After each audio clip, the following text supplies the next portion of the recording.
This episode was another great addition to the series, revealing some crazy stuff about Nidothing. Join me as we explore episode 8 and the huge secrets it had to offer. Share your thoughts and theories on today's episode in the comment section. And now, without further ado, let's jump right into this review. The episode eating his food and he doesn't know why, which worries him.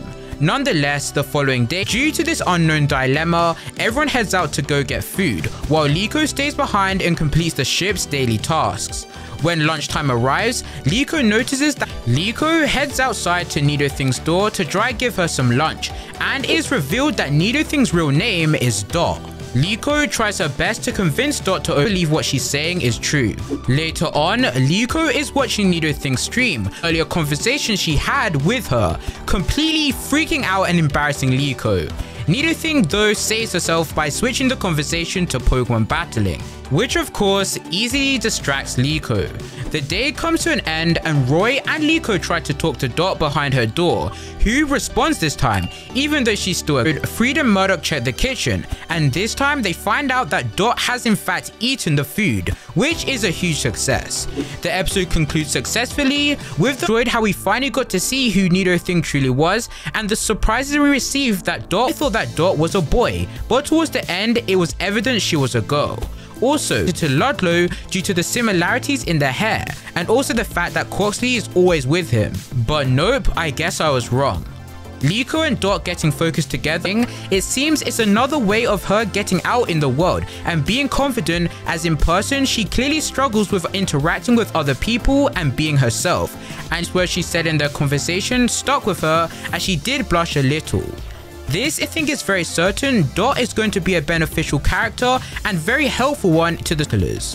Dot will undoubtedly reach the point of unopening the door both physically and mentally, thanks to Liko and Roy's persistent attempts to be her friend. And I think that will be amazing.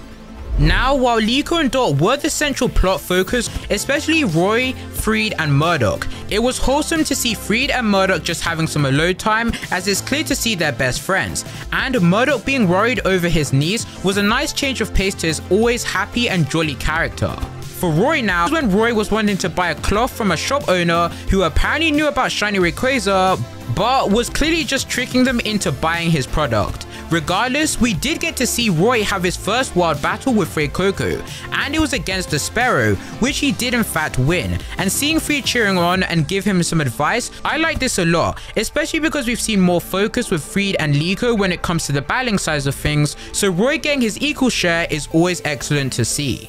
Ultimately, Pokemon Horizons Episode 8 did a splendid job of being an episode that was entertaining, even though it didn't have too much action. Nidothing's reveal is what carried this episode for sure.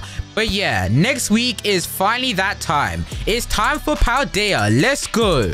Now that you've heard my thoughts, I want to hear your comments on this mind-bending episode of Horizons. Did it meet your expectations? What are your theories or speculations for the future of the series with Nidothing, or shall I say Dot's impact on the story? I'd love to hear all of your wacky perspectives, so let's discuss in the comments. If you enjoyed today's video, make sure to hit the subscribe button and join our community. I make weekly videos on the Pokemon anime, including the new series as well as the old one too. So make sure to turn on the bell notifications, because I don't want you to miss out any of the exciting news and discussions I have in store, such as my weekly content on Pokemon Horizons.